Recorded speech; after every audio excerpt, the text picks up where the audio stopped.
Hi, everybody. Hi, Sabira. Hi, hello.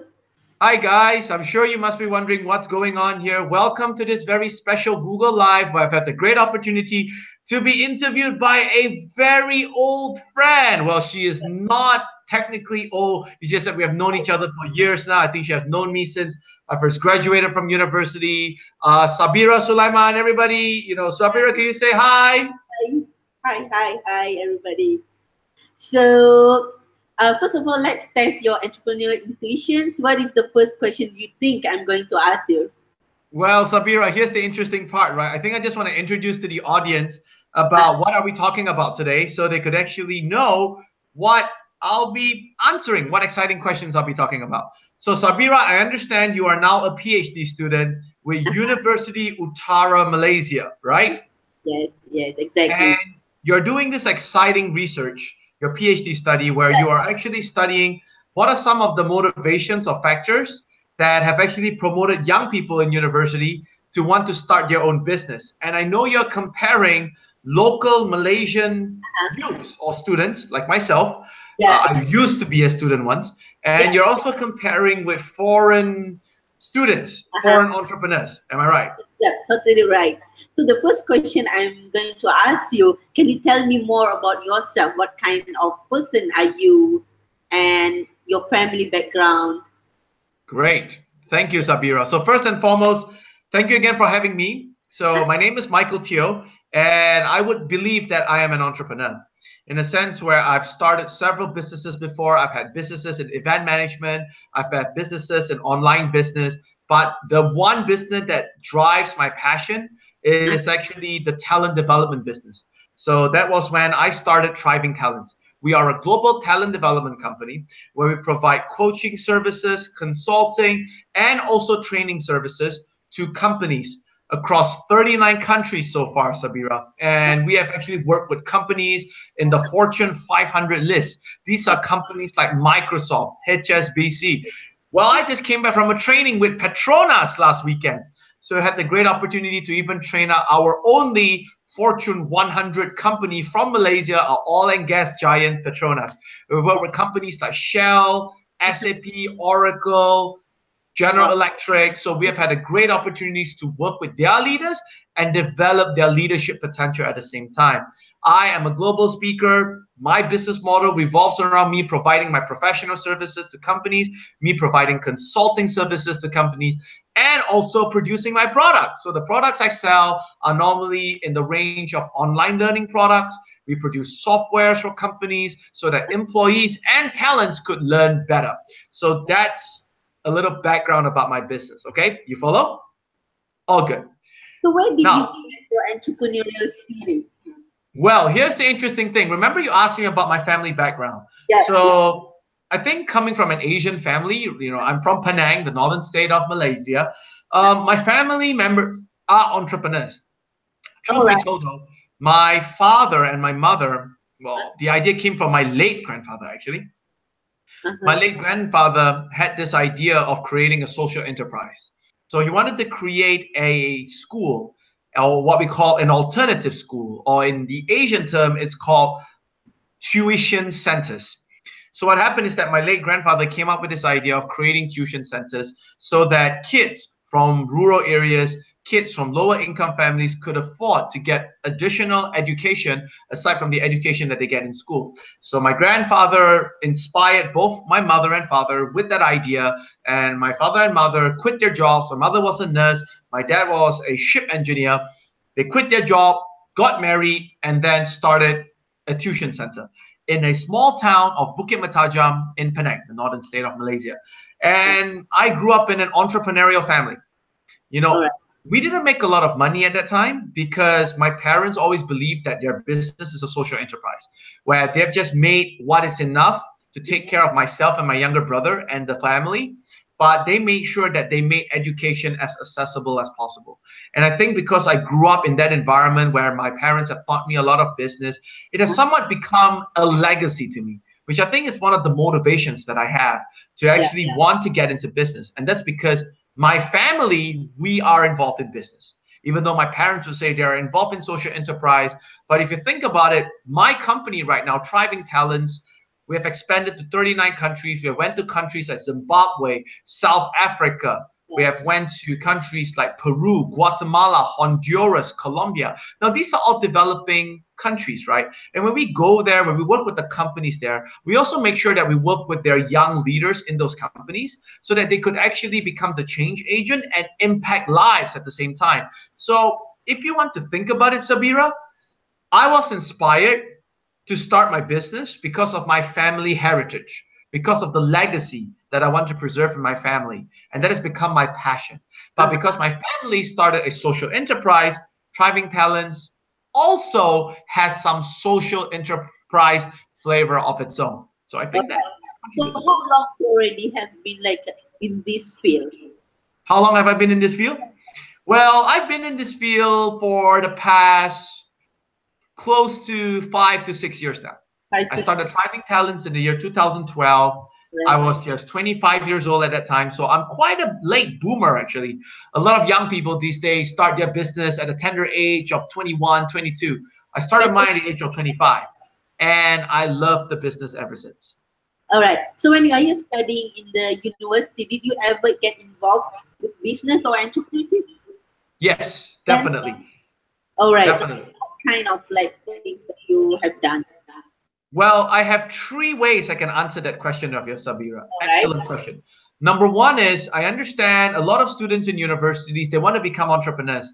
But the problem is that becoming an entrepreneur means the risk is also quite high, in a sense where you could fail your business, or some students may even think that, hey, I want to focus on my studies right now. I wouldn't have time to become an entrepreneur.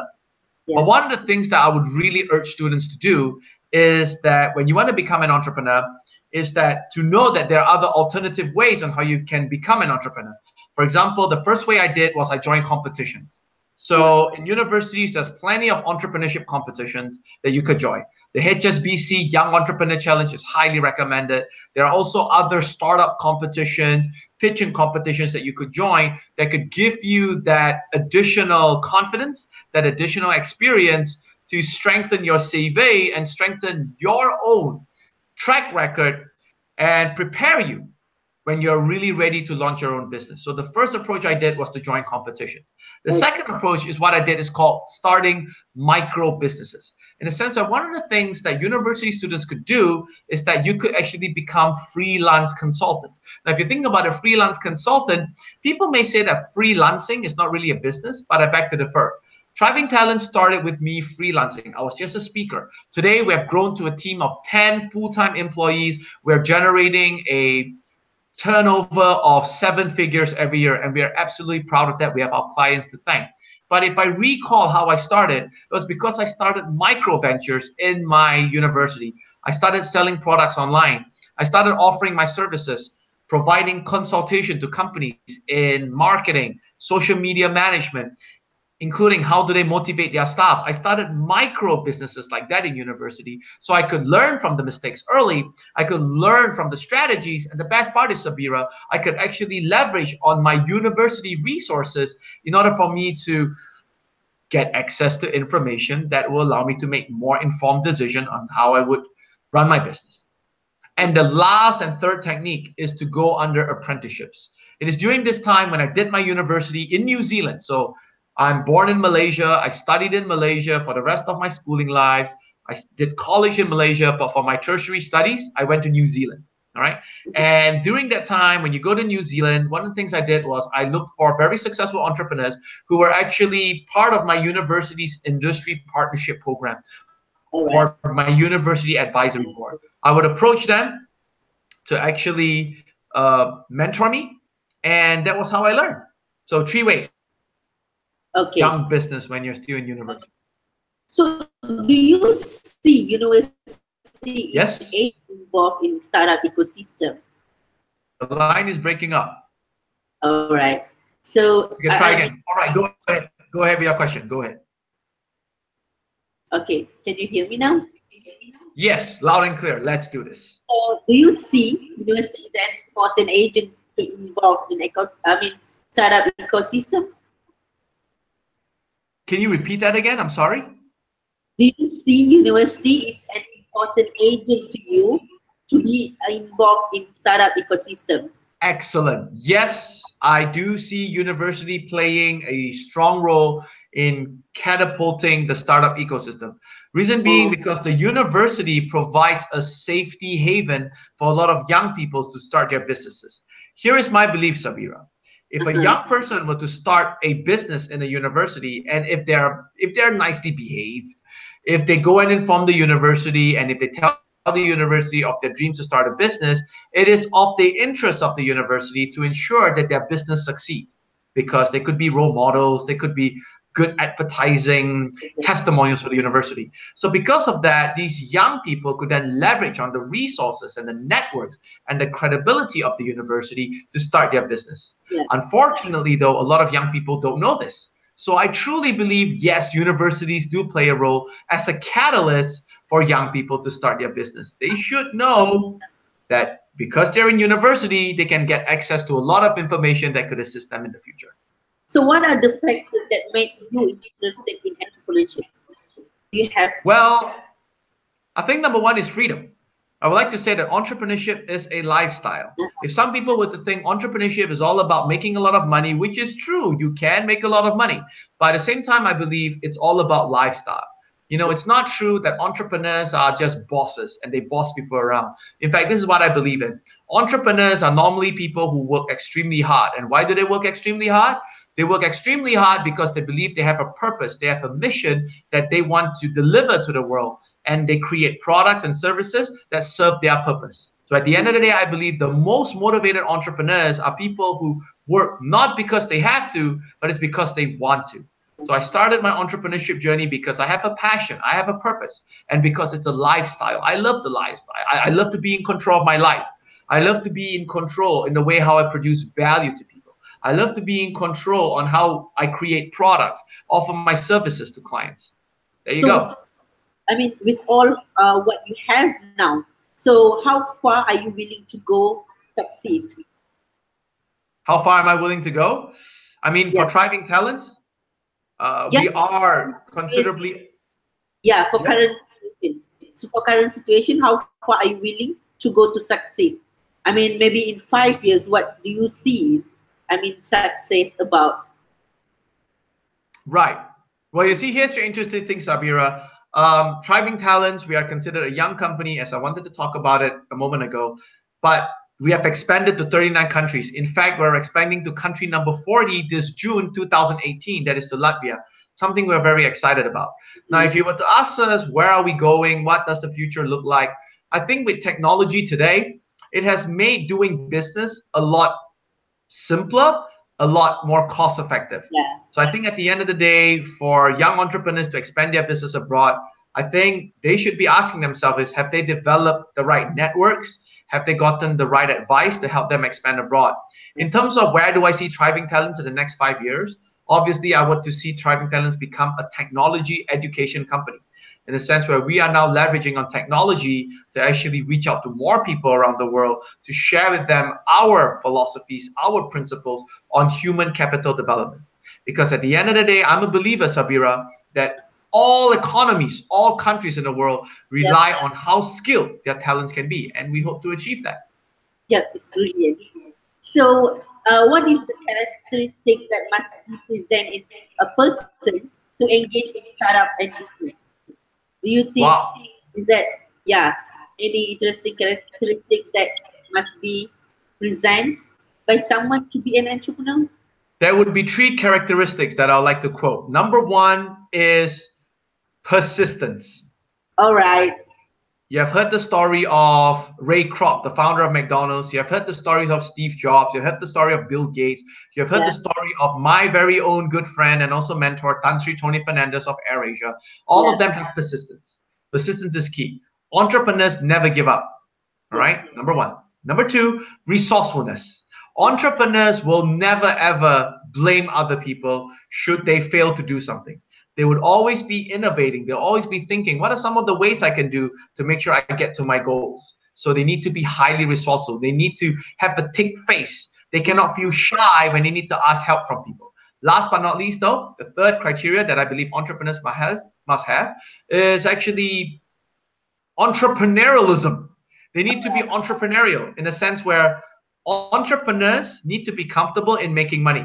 Yeah. Entrepreneurs need to be confident in creating superior value to the products and services they offer. And entrepreneurs need to always, always, always have that vision of how they want to grow their business moving forward. I think when you have all that three elements present, you are creating a winning entrepreneur. So just now you talk about characteristics, right? So Right. right now we are focusing on skills. So what would you say are the top 3 skills need to be a successful entrepreneur in future? I believe the first skill that entrepreneurs must have is actually communication skills. And I know a lot of people are going to challenge me for that because they're like, Michael, not all entrepreneurs are great communicators, but I beg to differ. Yeah. I'm not asking you to be a great public speaker. Yeah. What I'm asking you to do is you need to be so crystal clear in articulating your ideas. Why? Entrepreneurs are usually the person at the forefront, especially during the early stage of their business. So what happens is that if they're unable to even articulate their idea well to the general public, what makes you think that they'll be able to sell their ideas, to attract people to work with them, to attract clients to actually want to work with them? So if they can't even articulate their ideas or sell their products and services convincingly and confidently, I think they're going to have a very hard time, Sabira. The second skills that I believe entrepreneurs should have would be planning skills, in a sense where they should actually have some foresight or some knowledge in terms of planning. Planning here, what I mean is knowing who to recruit for certain functions in their growing business, knowing what resources to tap into. And last but not least, I would say the third skill that entrepreneurs must have is what I call curiosity. In a sense where entrepreneurs need to always be thinking and out of the box, looking at what are some of the things happening 5-10 years from now, looking at competitors, looking at best practices from all around the world that they can emulate so that they could bring it back to their business and develop their business further. All right, cool. So do you believe there is some sort of patent or formula to becoming a successful entrepreneur? I think in terms of the pattern to become a successful entrepreneur, it's very much related to the 3 traits that I talk about and the 3 skills that I've talked about. Right. Entrepreneurs are persistent. Okay. Entrepreneurs would sell their ideas to anyone. They're not afraid. They are full of confidence, and they are convinced that they could provide superior value to their clients, to their customers. And most importantly, entrepreneurs know how to be resourceful, how to plan their resources, how to plan to recruit the right talents, to get involved with the right networks, to open new markets, to expand their business. So I think that is the pattern. They are persistent. They are always looking for opportunities. They know how to articulate their ideas. They are also motivators at the same time, which falls back to that main point. They need to be excellent communicators. They need to motivate their staffs to work for them. They need to motivate their clients to give them a chance to work with them. Well, okay. So I believe that would be the pattern that I would observe among entrepreneurs here. All right. So in these 5 years, and you are in a field, and then you are experiencing 39 countries, what has been the most satisfying moment in this? Do you have one? The most inspiring moment for me, Sabira, happened. The most satisfying moment. Well, for me, the most satisfying moment is also the most inspiring moment. All it right. happened in the year 2014. And, you know, we are a talent development company. We're driving talents. Yay. Name plug again. And what happened was we sell our services to clients, team building solutions, training on leadership, training on sales. We love doing that. I just love speaking to people, which is why it's so hard to shut me up now. But back to the story, Sabira. Our most satisfying and inspiring moment came in 2014, as I was sharing, because we were engaged by Microsoft to do a training. And Microsoft at that time shared with us saying that you are going to facilitate a workshop that is going to go down in history as the most important workshop in your life so far. And I tend to concur with that. All right. So why was that workshop inspiring? Number one, they gave me an opportunity to work with really young leaders. These are the leaders that is going to take over the reins of our countries in the digital age in the next 20 to 30 years. So you could imagine I was working with leaders. They're really young. They're 9 to 10 years old. However, Microsoft invited 2 very special guests to visit our workshop. The first guest was our Prime Minister, Dato Sri Najib Tun Razak, and the second guest was President Barack Obama. Now, can you imagine? for a Oh, young training company. yeah, okay. It Yeah, is we in, were, that's right, at Magic, that's right. We were just 3 years old, and for a Fortune 100 company to put so much trust in the service that we provide, to invite two of the world's most powerful and influential leaders to come and visit our training. To us, that is a testimonial. And I all think right.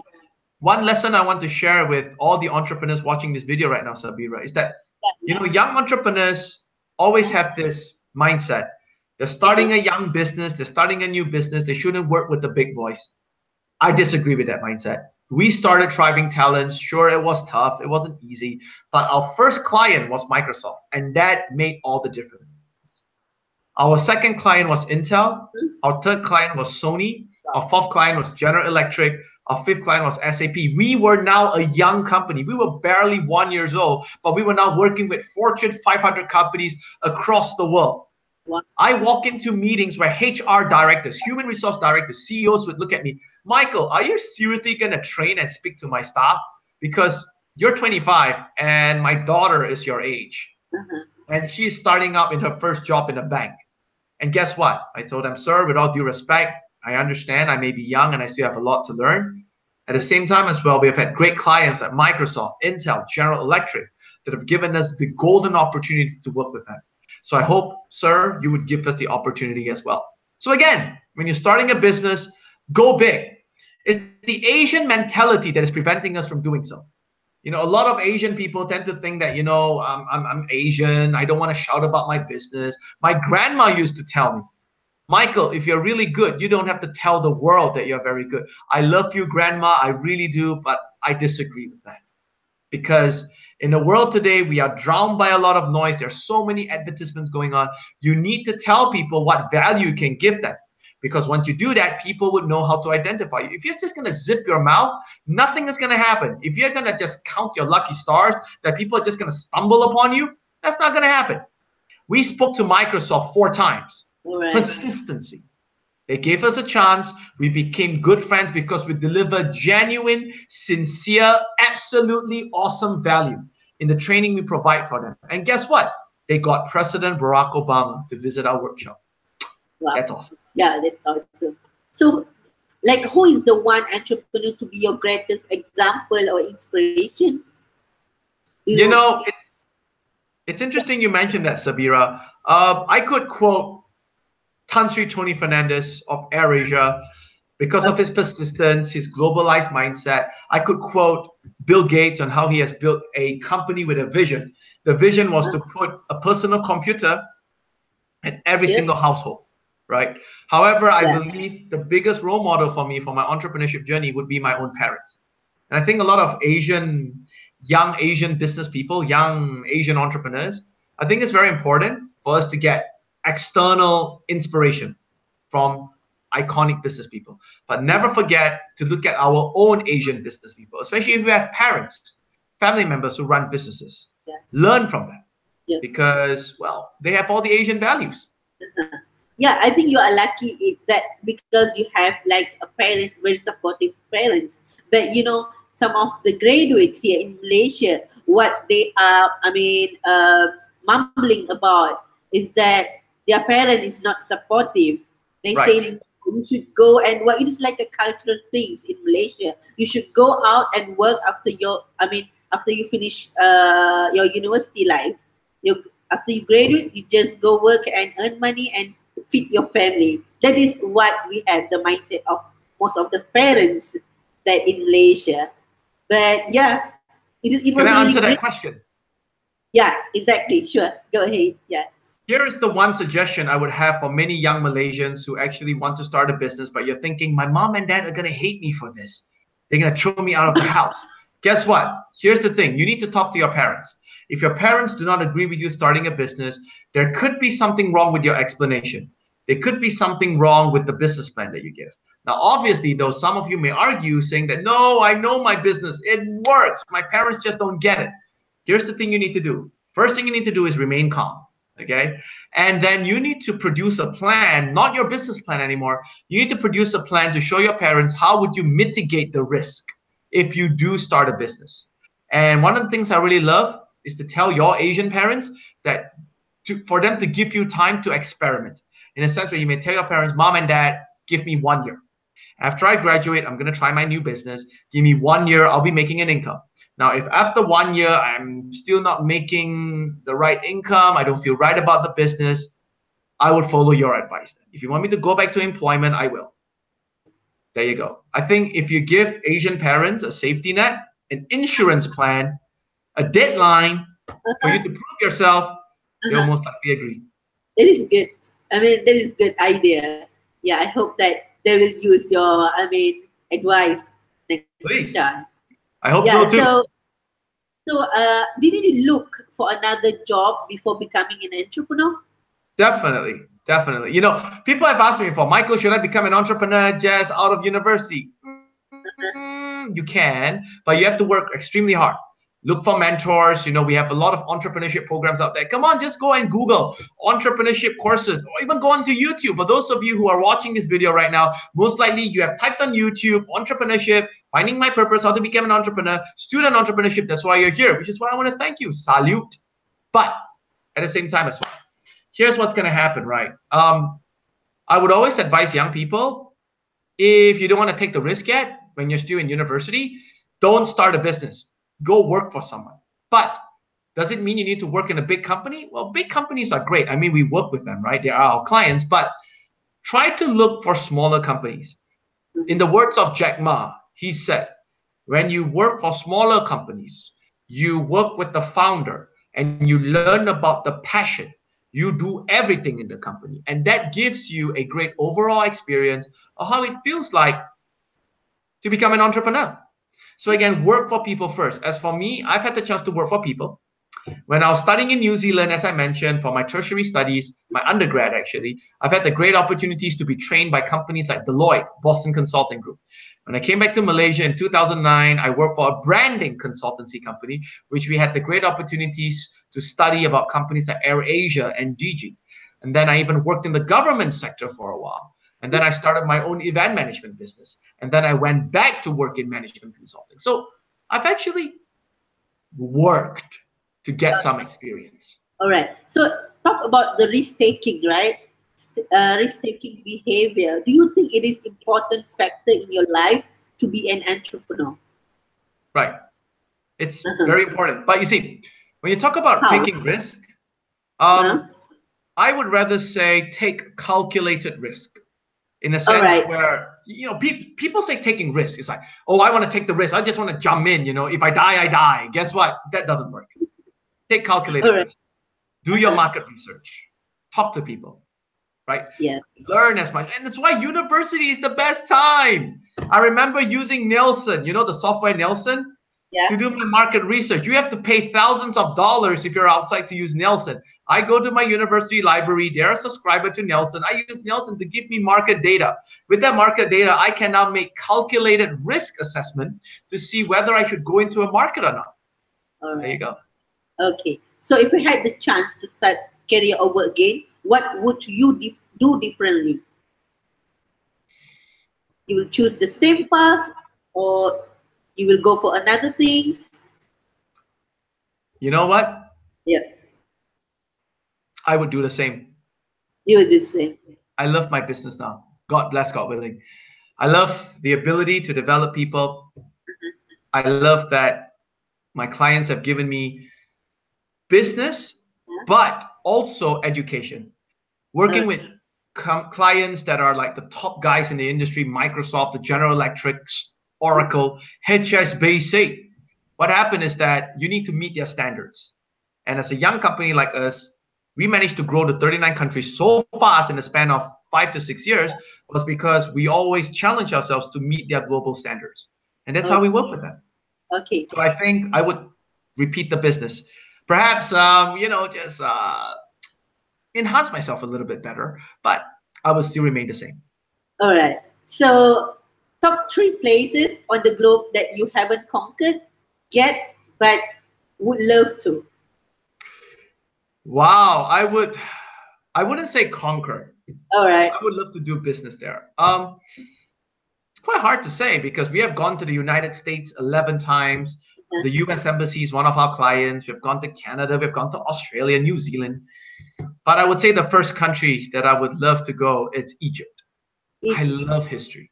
Okay. And, you know, for me, right, in my business, I love to blend leisure and business. So I love history. I want to do something in Egypt. You know, I think that's a beautiful place. I would like to go to a developing country. Sri Lanka could be one. I was in India before. I'd like to go to Bangladesh. I'd like to go to Nepal as well. In a sense, these are developing countries where I know perhaps whatever knowledge we have about developing leadership among people could also be used by their people there. So definitely. My second place would be a developing country. My third place, though, because I am, as much as I'm a history buff, I also love nature. I would love to go to the Maldives. I would love to go to the Caribbean islands because they have beautiful islands, and I just want to speak and inspire the people there and perhaps dance in the sun, do some salsa in the dance, do snorkeling in a beautiful ocean. You can see I'm smiling because I really love my business. Yeah, that's so the top 3 things that you can't imagine your day without. Do you have anything?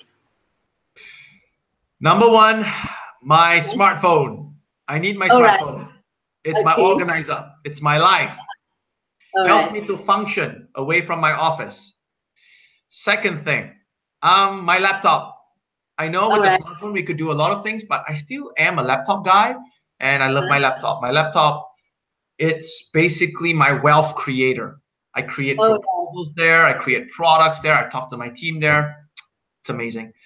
The third thing that I cannot imagine living without are my books. And I believe being an entrepreneur, we need to always refine and upskill our knowledge every time so that we'll be able to update our products and services to ensure that they're trendy and to ensure that they could always provide timely value to our clients or customers. And the next thing is, if you had the magic streak, wounds, which are the 3 things you would change in the world? I think the first thing I would do if I have a magic wand and if I could wish anything at all is that I would love to share the stage with powerful, influential, history-making people. As much as I've delivered a training in front of the presence of President Barack Obama, I would love to share the stage with him. I would love to share the stage with the world's #1 motivator, Tony Robbins. I would love to share the stage with Sir Richard Branson, speaking and inspiring thousands. Why do I want to do that? It's because I believe people learn through credibility. As much as I've had the great honor to work with companies all around the world, by having President Barack Obama by my side, appearing on stage with me, sharing a common message that we believe in the potential of people for greater good. That is going to leave a lasting impression. So that is interesting. And what do you have, like a fear? I mean, what is your greatest fear? And how do you manage fear? Well, here's the interesting thing, Sabira. You asked me from the question a moment ago is what are the 3 things that I would wish if I have a magic wand, which I'm going to tie it back now to your second question about fear. If I have a magic wand, one of the things that I want to do is that I want to remove fear, not from me, but from people around me. I want to remove the fear of my talents, of my staff in my company, to chase their dreams with thriving talents, to actually be brave, be bold, to realize their ideas, launch new ideas with thriving talents. So if I have a magical wand, my second wish would be to wish away their fears of fulfilling their dreams with thriving talents. Because as an entrepreneur starting a business with Asian values, success is not a lonely journey. Success happens because people have given you opportunity to be successful and because you have had great help, great support, great permission along the way to work. And the third thing I would wish for with a magic wand, I would wish for a private jet with subsidized fuel so I could fly anywhere around the world, not only for holidays, but so I could inspire people from all walks of life, from every corners of the world. So something fun for you there. Yeah, interesting. Yeah. And then, so how do you think being an entrepreneur has turned you into a better person? You have the heart for the people. When you become an entrepreneur, your very essence of survival is to provide products and services that are meaningful, that are useful, and that are trendy to people. Becoming an entrepreneur, a successful one, by the way, forces you to think of ways on how you could create the most innovative and the most updated products. And check this out, in your need, in your hunger to grow your business, to create more superior products, what you fail to realize is that you are actually becoming more curious, you are becoming more empathetic to people's needs. So when that becomes a habit to you, naturally you would want to learn from people to see how you could help them. You want to learn from people on how you could be a better person, be a better service to them. So I think that has turned me to become a better person through becoming an entrepreneur. Yeah, far way better than before you in that field, right? That's right. All right. So this will be the last question. So can you share some of? I mean, I believe that all the entrepreneur journeys they have a failure. So can you share some of your failure and the best lesson you have learned from them? The one failure, I wouldn't say it's a failure, but it's a great lesson, Sabira. When I Oh, started Thriving Talents in the year 2012, we started off from a 3-bedroom apartment, my partner and I, and we were poor at that time. And we thought that because our business was new and because we're young people, we thought we could only work with small companies and we wouldn't touch the giant companies because we thought, why would they want to work with us, right? But when we approached small companies, number one, they didn't have the budget. Number two, it wasn't their priority to train people. And we struggled for the next 6 months. I thought we wouldn't be able to make it. but finally Desperate. you make it. Well, out of desperation, we decided that, you know what, we have nothing more to lose. Our bank account was drying up. Let's just pray. I'm a believer in prayer and hope. Let's just pray for a sign and let's go talk to the company. And during that time, I prayed a lot, and somehow, some way, my laptop restarted itself. And I'm using a PC, which means the first logo I would see would be Windows. And I thought that was a divine intervention. I don't know. And then I just approached Microsoft, and the rest is history.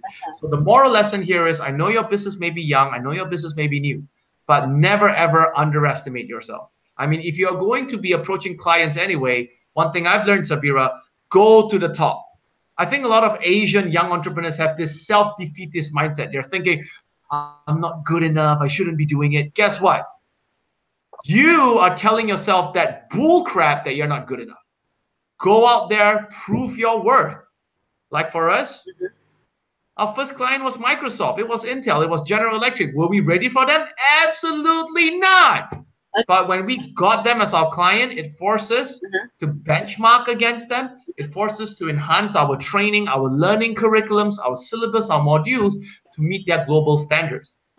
And we work with Fortune 500 companies from 39 countries today. Yeah. I have another one question that I'm really curious to ask you. Go ahead. Like, when you said that you work with like 39 countries and you do a content like standard content, global content, how you make that content? Like, wow, it's interesting. By now, yourself, or you have your team, or how you develop that? Two responses. Number one, because we're in the service business, being in a service business means that it does allow you certain flexibility to customize your content to fit the need of the clients in different countries. But my second response would be, I didn't develop it alone. Entrepreneurs should be motivators at the same time. They should be able to rally people, identify talented people to work with them. And I'm grateful. I have a talented team that helps me. And entrepreneurs, especially Asian entrepreneurs, need to learn how to trust people. I know people may call I'm naive, thinking that, no, Michael, you're just saying that, but hey, you need to learn how to trust people. If you ever feel like you want to scale your business, you need to learn how to trust people so that you can expand your business, so that you can really focus on what you're good at. Yep, I really appreciate with what you are sharing today. It's very informative and very interesting. Thank you. I hope that a lot of other people outside, even though they are not graduates, they are entrepreneur, and then mom, that everyone, I think that they should see this video. So inspiring. Yeah, Oh, really. thank you, Sabira. You're too kind. You're too kind. You know, Sabira, if I may, do share this video out with all the other students in UUM. You know, that university gave me one of my first speaking engagements when I was just starting out. Great university. Share this video out. Just Google my name, Michael Teo. Just Google Michael Teo Thriving Talents, All right. and then you'll get all our resources. You get to know what I do. Get in touch with me. You know, I would like to invite all your peers, all your colleagues, all your classmates, all your students. Get in touch with me. I'll be more than happy to help out. So I hope my video helps. Yeah, thank you so much. It's really more than hell, I think. Yeah. So inspiring. Yeah. It's a pleasure, Sabira. It's a pleasure. Fire Keep in up the my good blood. work. I got like fire flame in my blood now. Like, Oh my God.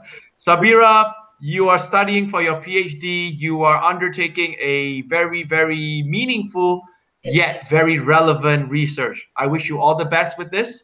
thank you. And I would like to read your report when it's out. So, as much as I have ignited the flame in you, you're going to ignite more flames among young entrepreneurs in Yeah, the future with the work that you're doing. Thank you. I will do my best.